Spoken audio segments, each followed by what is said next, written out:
Hello students, कैसे हैं सभी। बहुत बहुत स्वागत करती हूँ आपका आपके अड्डा 24/7 क्लास 9th एंड 10th अड्डा कामयाबी का। तो बहुत बहुत स्वागत है। हम लोग लाइव आ चुके हैं। जल्दी से सब लोग लाइव आ जाइए और कमेंट बॉक्स में अटेंडेंस ज़रूर लगाइएगा। और जैसे कि आपको पता है कि मैं हमेशा कहती हूँ कि जो भी चीज़ें ना समझ में आए प्लीज़ कमेंट ज़रूर करिए। आपके कमेंट के थ्रू ही मुझे आप लोगों के मनोभाव पता चलेंगे कि आपको क्या समझ में आ रहा है, क्या समझ में नहीं आ रहा है, क्या मेरा पढ़ाना आपको समझ में अच्छे से आ रहा है, या आप जो मैं आपको एग्जांपल्स देती हूँ उससे क्या आप अपने आप को रिलेट कर पाते हैं। तो ये सारी चीज़ें एक शिक्षक और एक विद्यार्थी के बीच में इस नई टेक्नोलॉजी के ज़माने में सिर्फ एक ही चीज़ है, क्या कि आप कमेंट करके ही मुझे बता सकते हैं। ठीक है, तो कमेंट करना बिल्कुल भी नहीं भूलना है। ज़रूर ज़रूर ज़रूर से कमेंट करना है। ठीक है, तो कौन कौन आ गया है ये भी कमेंट करके मुझे बताइए। तो और जिन बच्चों ने अभी तक मेरी वीडियोस को शेयर करना स्टार्ट नहीं किया है ना, तो प्लीज़ वीडियोस को शेयर करना स्टार्ट करिए ताकि सब लोगों को पता चले। हम लोगों के फ्रेंड्स, फैमिली में कज़न्स वगैरह सब लोग मिलकर एक ही क्लास में बहुत अच्छे से फन तरीके से हिंदी सीखें और सब अच्छे से स्कोर करें। ठीक है। तो आपका अड्डा 24/7 जैसे कि इसके नाम से ही पता है, अड्डा कामयाबी का। तो आपके कामयाब होने के लिए ना हम टीचर्स आपके लिए बहुत अच्छे अच्छे बैचेस समय समय पर लाते रहते हैं ताकि आपको बहुत ज़्यादा परेशानी ना हो लास्ट टाइम में, लास्ट मिनट में रिवीजन करने में। इसलिए आपको ये आरंभ बैच और आगाज बैच में आपको बहुत अच्छे से डीपली पढ़ाया जाता है। तो टाइमिंग्स देख लीजिए। आकाश बैच है आपका 9th क्लास के लिए और आरंभ बैच है आपका 10th क्लास के लिए। तो ये टाइमिंग्स आप देख लीजिए। सारे टीचर्स यहाँ पर शुरू से अपना कोर्स आपको रिवाइज करा रहे हैं, पढ़ा रहे हैं। यस। तो आज हम क्या पढ़ने वाले हैं? आपकी क्षितिज पाठ्य पुस्तक का पाठ 2 लहासा की ओर के एनसीईआरटी के प्रश्न उत्तर, यानी आपके एनसीईआरटी बुक में जो भी प्रश्न उत्तर दे रखे हैं आज हम उसी को करने वाले हैं। और एडुकेटर बारे में जानो। बहुत सारे बच्चे भी मुझे नहीं पहचानते हो, बात नहीं, हम पढ़ते पढ़ते एक दूसरे को पहचान लेंगे, लेकिन फिर भी मेरे बारे में जान लीजिए। मेरा नाम विशाखा सक्सेना है। मैंने डीएड किया है, बीएड किया है। मुझे 3 इयर्स का एक्सपीरियंस है एज ऑनलाइन टीचर और एज ऑफलाइन टीचर 10+ इयर्स का एक्सपीरियंस है। मैंने मेंटर किया है एज अ हिंदी टीचर बहुत सारे स्टूडेंट, है ना। तो जल्दी से जुड़ जाइए। हिंदी में कैसे आप बहुत अच्छा स्कोर कर सकते हैं, बहुत अच्छे मार्क्स ला सकते हैं। तो इसके लिए आपको शुरू से पढ़ना होगा। देखो, लास्ट टाइम में पढ़ने से मतलब क्या, आप सिर्फ पासिंग मार्क्स ला सकते। एग्जाम का लेवल बढ़ता जा रहा है, दिन पे दिन बढ़ता जा रहा है। सिर्फ हम कुछ चीज़ें याद करके नहीं हम जाके एग्जाम दे आके 100 आउट ऑफ 100, हम समझ के ला सकते हैं। और समझ कैसे बनेगी? जब हम अपने जो हमारा करिकुलम है, जो हमारा पाठ्यक्रम है, उसको हम शुरू से, जैसे कि पाठ्यक्रम है ना, क्या अर्थ होता है इसका, है ना। अगर हम संधि विच्छेद के पाठ्य को क्रम से पढ़ना, किस क्रम से हमें उस पाठ्य का पीछा करना है ताकि हमें आ जाए। तो शुरू से मेरे साथ जुड़िए और पूरी सीख लीजिए। यस। तो let's put our thinking caps on. दिमाग की बत्ती जलाने का समय। तो जैसे कि आपको पता है लहासा की, और जिसने भी ये पार्ट नहीं पढ़ा है, भाग 1, भाग 2 और भाग 3 में मैंने संपूर्ण पाठ को कराया हुआ है। तो आप प्लेलिस्ट में जाकर वहां से वीडियोस देख सकते हैं। ठीक है ना, वहां से सारी वीडियोस को आप देख सकते हैं। लेकिन फिर भी हम प्रश्न उत्तर करने से पहले थोड़ा सा इस पाठ के बारे में जान लेते हैं।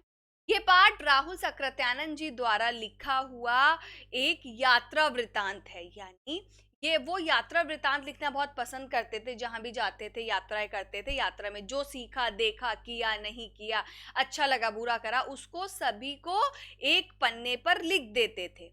ठीक है, तो वही ये यात्रा वृतांत है। इस वृतांत में वे क्या कर रहे हैं? नेपाल के रास्ते से होते हुए तिब्बत की राजधानी लहासा की तरफ जा रहे हैं। वे हमेशा कहते थे कि लक्ष्य पर पहुंचने से ज्यादा आनंदित और ज्ञानवर्धक होता है लक्ष्य तक का सफर। तो उन्होंने इस पाठ में लहासा की ओर जाते हुए जो चीजें हुई हैं उसका वर्णन किया है, ना कि लहासा पहुंचकर उन्हें कैसा लगा है इसका वर्णन किया है। तो यही बताया है लहासा पहुंचते हुए कैसे दुर्गम रास्ते होते हैं, कैसे कैसे लोग मिले, क्या क्या वहाँ का खान पान है, क्या क्या वहाँ की संस्कृति है। इस सभी के बारे में राहुल सकृत्यानंद जी ने अपने यात्रा वृतांत लहासा की ओर में बहुत अच्छे से वर्णन किया है। फिर मैं कहूँगी चैप्टर बहुत डीप में ज़रूर पढ़ना, क्योंकि बहुत सारी नई नई चीज़ें हैं जो कि अलग है कहानियों से। ऐसा नहीं है कि कहानी के रूप में है, हमने पढ़ा हमें आ गया, नहीं, हमें चीज़ें समझनी पड़ेंगी। तो इसका आप प्लेलिस्ट में जाके भाग 1, भाग 2 और भाग 3 अवश्य। राहुल सकृत्यानंद जी के बारे में जान लीजिए। इनका जन्म 1893 में आजमगढ़ में हुआ था, है ना। और जो है इनका मृत्यु जो है 1963 में हुई थी। ये हिंदी साहित्य के पितामह कहे जाते हैं, यात्रा साहित्य के। और राहुल सकृत्यानंद इनको महापंडित की भी उपाधि दी गई थी। और यह है हिंदी के प्रमुख साहित्यकार भी थे। जिन जिन बच्चों ने अभी तक लाइक नहीं किया है ना, जल्दी से लाइक कर दो, जल्दी से लाइक करो, जल्दी से शेयर करो अपने स्कूल फ्रेंड्स के साथ, अपने ट्यूशन फ्रेंड्स के साथ, अपने जिन फ्रेंड्स के साथ खेलते हो उन्हें भी बताओ। बेशक वो आपकी क्लास के ना हो। अड्डा स्कूल में बेटा, अड्डा स्कूल के बहुत सारे चैनल्स हैं। हम फर्स्ट से लेकर 12th तक सारे सब्जेक्ट्स कवर कराते हैं, है ना। तो कोई भी ऐसा तो नहीं हो सकता ना कि आपका फ्रेंड फर्स्ट से लेकर 12th तक का में कहीं कुछ पढ़ता ही ना हो, है ना। तो कोई ना कुछ तो पढ़ता ही होगा। तो आपको सबको बताना है कि अड्डा स्कूल से जुड़ जाइए ताकि उनको पढ़ाई में बहुत आसानी रहे। सारे टीचर्स आपके लिए बहुत मेहनत करते हैं कि आपको कोई भी पाठ बहुत अच्छे से। तो देर ना करते हुए लहासा की ओर के प्रश्न उत्तर की तरफ बढ़ते हैं। पहला प्रश्न आपकी स्क्रीन पर ये रहा। यस, तो प्रश्न नंबर 1, तौंडला के पहले के आखिरी गांव पहुंचने पर भिकमंगों के वेश में होने के बावजूद लेखक को ठहरने के लिए उचित स्थान मिला, जबकि दूसरी यात्रा के समय भद्र वेश में भी उन्हें उचित स्थान नहीं दिला सका। सबसे पहले हम जानेंगे कि भद्रवेश क्या होता है। भद्रवेश यानी कि एक तरीके से जेंटलमैन बनकर जाना, कोट पैंट टाई लगा के, यानी कि एक सभ्य इंसान बनकर जब वे गए थे तब तो उन्हें रहने के लिए स्थान नहीं मिला था। लेकिन जब वह भिखारी के वेश में गए थे तो उन्हें रहने के लिए उचित स्थान मिल गया था, बहुत अच्छा इंतजाम हो गया था। तो ऐसा क्यों हुआ था, इसके बारे में हमें उत्तर देना है। तो इसका मुख्य कारण था संबंधों का महत्व। ठीक है, यानी देखो, जब हमारे किसी से रिलेशनशिप अच्छी होती है, बहुत अच्छे हमारे ताल्लुकात होते हैं जिसे कहते हैं, तो वह व्यक्ति हमारे लिए कुछ करता है। तो क्या था कि जब जो है सुमिति उनके साथ गए थे और सुमिति का वहां पर बहुत जान पहचान थी, तो उन्हें मतलब ये बहुत ज्यादा मैटर नहीं करता है कि वे भीख मंगे के वेश में गए तो उन्हें मिला, और भद्र पुरुष के वेश में गए तो उन्हें नहीं मिला। यहाँ लेखक ये कहना चाह रहे हैं कि वो उस मतलब सिर्फ संबंधों का महत्व होता है। ठीक है, उस समय सुमिति साथ गए थे इसलिए उनको मिल गया। इसको अच्छे से पढ़ते हैं, उत्तर की तरफ बढ़ते हैं।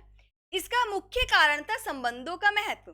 तिब्बत के इस मार्ग पर यात्रियों के लिए कोई विशेष व्यवस्था नहीं थी, और हो भी कैसे, क्योंकि यात्रियों के आने की वहां एक तरीके से बनाई थी, है ना। वह आम रास्ते से ही मतलब वहां जाने के लिए कह सकते हैं कि बहुत ज्यादा अलाउ नहीं करता था, चोरी छुपे जाना पड़ता था। इसलिए वहां जान पहचान के आधार पर ही ठहरने की उचित स्थान मिल सकता था।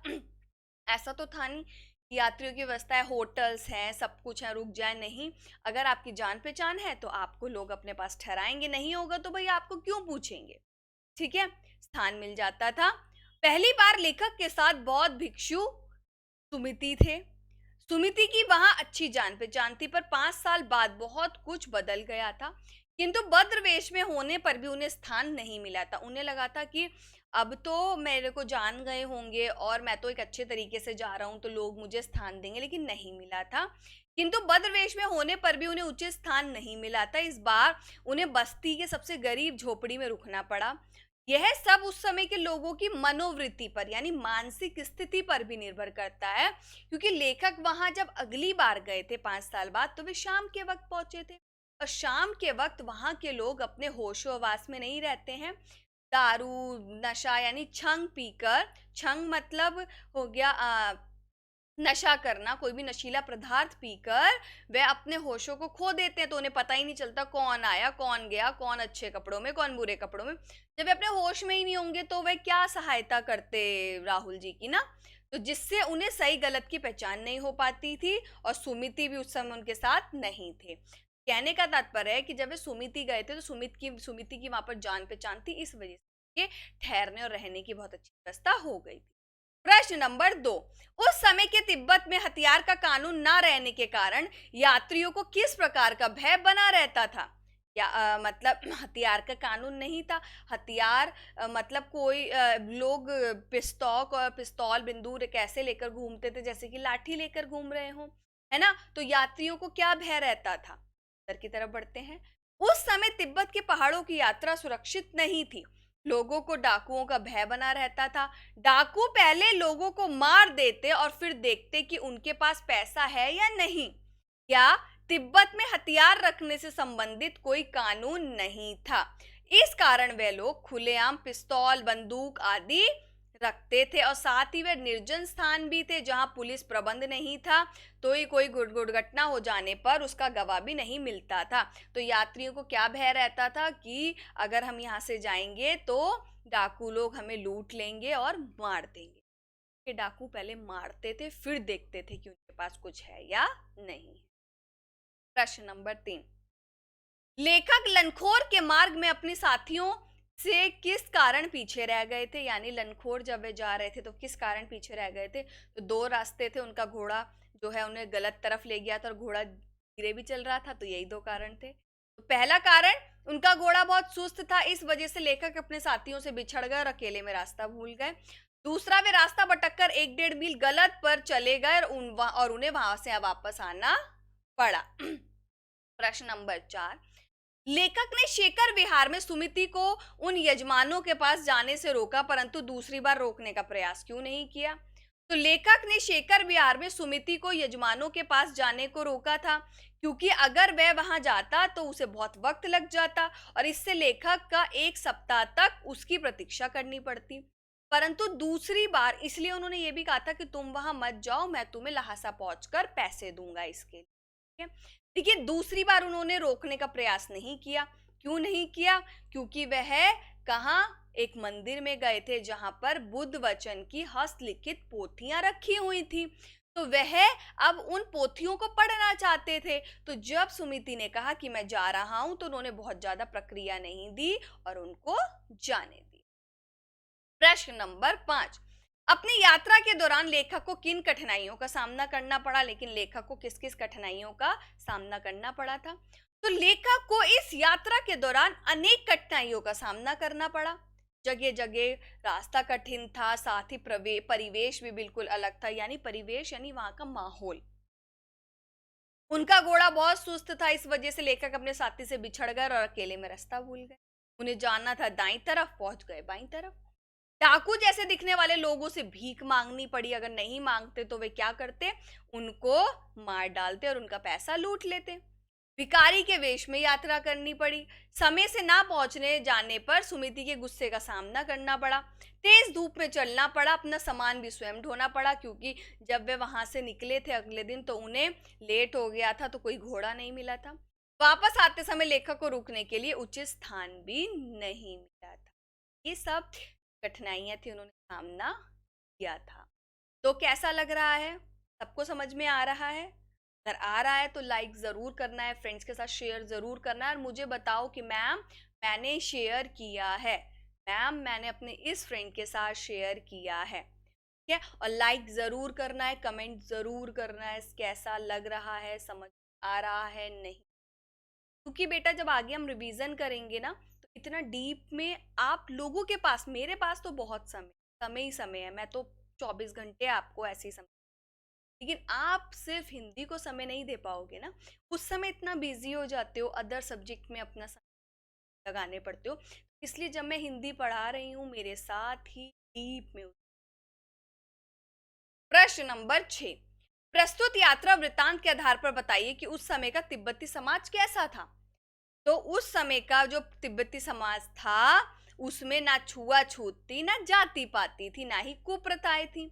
सारे प्रबंध की देखभाल कोई भिक्षु करता था। देखो, जब जहांगीर की जो खेती होती थी, उसका हेड कौन होता था? भिक्षु होता था, जो भिक्षु नम से थे। ठीक है। और भिक्षु जागीर के लोगों में राजा के समान सम्मान पाता था। उस समय के तिब्बती समाज में औरतें पर्दा नहीं करती थी। उस समय तिब्बती जमींदारों में जमीन जागीरदारों में बटी थी। ठीक है, ये गलत लिख गया है बेटा, ये बेटी नहीं है, यहाँ है बटी थी, यानी जो जमीन थी वो वहां पर ये मतलब प्रथा थी कि वे जंगीदारों में बटी हुई थी। ठीक है, जिसका ज्यादातर हिस्सा मठों के हाथ में होता था। एक मठ होता था, उसके हाथ में होता था। मठ लोग खुद तो नहीं देख पाते थे, जो वहां के ईश होते थे, वह एक भिक्षु को वहां पर बना देते थे, जो सब देख रेख करता था, और उस भिक्षु को बाकी सारे लोग राजा के समान ही सम्मान देते थे। अब मैं पुस्तक के भीतर था, नीचे दिए गए विकल्पों में से कौन इस वाक्य का अर्थ बताता है। लेखक पुस्तक पढ़ने में रम गया था, या लेखक पुस्तक की शेल्फ के भीतर चला गया था, या लेखक के चारों ओर पुस्तकें थी, या पुस्तक में लेखक का परिचय चित्र छिपा था। तो प्रश्न नंबर 1, लेखक जो है उस हस्तलिखित बुद्ध वचन की पोथियों में जैसे रम गए थे, और वे चाहते थे कि वे सब खत्म कर लें। लेकिन पता नहीं कैसे सुमिति, जो इतने दिन बाद इतने इतने दिनों के लिए कहीं जाने को कहते थे, तो सुमिति जो है अगले दिन ही दोपहर तक आ गए थे। सुमिति के यजमान और अन्य परिचित लोग लगभग हर गांव में मिले, है ना। जो सुमिति थे और उनके जो परिचित लोग थे, वे सब जगह मिलते गए, मतलब जब वे तिब्बत यात्रा शुरू करी तभी से। इस आधार पर आप सुमिति के व्यक्तित्व का चित्रण कर सकते हैं कि वे कैसे थे। तो सुमिति के यजमान और अन्य परिचित लोग हर गांव में लेखक को मिले, इससे सुमिति के व्यक्तित्व की विशेषता प्रकट होती है। सुमिति मिलनसार और हंसमुख व्यक्ति थे। ठीक है, सुमिति के परिचय और सम्मान का दायरा बहुत बड़ा था, यानी लोग उनका बहुत सम्मान करते थे, लोग उन्हें वहां पर बहुत मानते थे। वह मतलब बहुत अच्छे व्यक्तित्व वाले इंसान होंगे, सबकी मदद करते होंगे, तभी तो लोग उनकी मदद करते थे। सुमिति उनके यहाँ धर्म गुरु के रूप में सम्मानित होता था। सुमिति स्वभाव से सरल, मिलनसार, स्नेही और मृदु रहा होगा, तभी लोग उसका उचित आदर करते रहे होंगे। सुमिति बौद्ध धर्म में आस्था रखते थे और तिब्बत का अच्छा भौगोलिक विज्ञान था। भौगोलिक मतलब रास्तों के बारे में, जगहों के बारे में, कहाँ मंदिर है, कहाँ से हम जाएंगे, कैसा, मतलब सारी भौगोलिक जानकारी भी उन्हें तिब्बत की थी। सुमिति का सबको बोध गया का गंडा प्रदान करते थे, यानी वो चिटे, है ना। लोग गंडे को पाके धन्य अनुभव करते थे। वो जो विश की चिट्स होती हैं, जो कि सबको दिए जाता है, ऐसा माना जाता है कि जिसको हम देते हैं तो उसकी भी विश पूरी होती है और हमारी भी पूरी होती है। तो जब वो देते थे और जबकि वो जो गंडा देते थे, वो कौन सा देते थे? जो कि वो बौद्ध गया से लाए होते। बौद्ध गया का जो कपड़ा आता था, उसकी वो बत्तियां बना के सबको बांटते थे, तो लोग अपने आप को बहुत अच्छा महसूस, और वह लोगों की आस्था का फायदा उठाने में पीछे नहीं रहते थे, क्योंकि लोग उनको मतलब अच्छा मानते थे, और इसी वजह से वह उनसे अपनी बाकी की जरूरतें पूरी करवा लिया। प्रश्न नंबर 9, हालांकि उस वक्त मेरा भेष ऐसा नहीं था कि उन्हें कुछ भी ख्याल करना चाहिए था। उक्त कथन के अनुसार हमारे आचार व्यवहार के तरीके वेशभूषा के आधार पर तय होते हैं। आपकी समझ से उचित है अथवा अनुचित विचार व्यक्त, तो आप सब भी बताइए। लेकिन हाँ बेटा, कहीं ना कहीं जो हमारी वेशभूषा होती है वो बहुत अधिक मायने रखती है। कैसे मायने रखती है? देखो, इसको कुछ गलत वे में अगर हम लेंगे तो इसका अर्थ नहीं निकलेगा सही वे में। देखो, जब हम स्कूल में हैं, है ना, स्कूल में भी हमारी एक उचित वेशभूषा है ना, हमारा यूनिफॉर्म है। अगर हम यूनिफॉर्म से अलग जाते हैं तो क्या होता है? सजा मिलती है। यानी वेशभूषा कई हद तक जो है मतलब उसी अकॉर्डिंग लोग व्यवहार करते हैं, है ना? अगर पुलिस वाला है, अगर वो पुलिस की वर्दी में ना हो और आके आप पे रोब झाड़ने लगे तो आप उसको उल्टा बोल देंगे। लेकिन जैसे ही पुलिस की वर्दी देखेंगे आप चुप हो जाएंगे, है ना? तो यही सारी चीजें हैं कि वेशभूषा बहुत चीजों पर अभी भी असर डालती हैं। सामान्यतः लोगों में एक धारणा बन गई है कि पहली बार मिलने वाले व्यक्ति का आकलन उसकी वेशभूषा देखकर किया जाता है। कहते हैं ना, first impression is the last impression. अच्छा, मैं तो पहली बार मिलने जा रही हूँ, यही बात यहाँ पे गई है। हम अच्छा पहनावा देखकर किसी को अपनाते हैं तो गंदे कपड़े देखकर उसको दुत्कारते हैं, और ये हमारी खुद की मनोस्थिति पर होता है। ठीक। लेखक भिखमंगों के वेश में यात्रा कर रहा था, इसलिए उसे यह अपेक्षा नहीं थी कि शेखर विहार का भिक्षु कुछ सम्मान पूर्वक अपनाएगा। उन्हें ये कहीं से भी थोड़ा सा नहीं था कि उनको जो है वह सम्मान पूर्वक अपनाएगा। अब विचार की बात करें तो यह मैं आप लोगों को काम देती हूँ कि आपका विचार क्या है इस बारे में। आप लोग मुझे कमेंट करके बताएंगे। जो इसका दूसरा कथन है कि आपका विचार व्यक्त कीजिए कि अनुचित है या अनुचित है ना? कि जो ड्रेस, जो मतलब वेशभूषा से किसी के व्यवहार को आंकना सही है या गलत है। और लेखक को इतना अचंबा क्यों हुआ, जबकि भिक्षु जो हैं वह खुद भीख मंगे के वेश में थे, लेकिन फिर भी भिक्षु नमसे ने उनसे बहुत अच्छे से व्यवहार किया था, है ना? तो मुझे अपना विचार जरूर बताइए, जरूर कमेंट करिए कि आपके विचार से क्या वेशभूषा से किसी व्यक्ति के व्यक्तित्व को पहचानना सही है या गलत है। के बाद हम नेक्स्ट सेशन में इस बारे में डिस्कस करेंगे।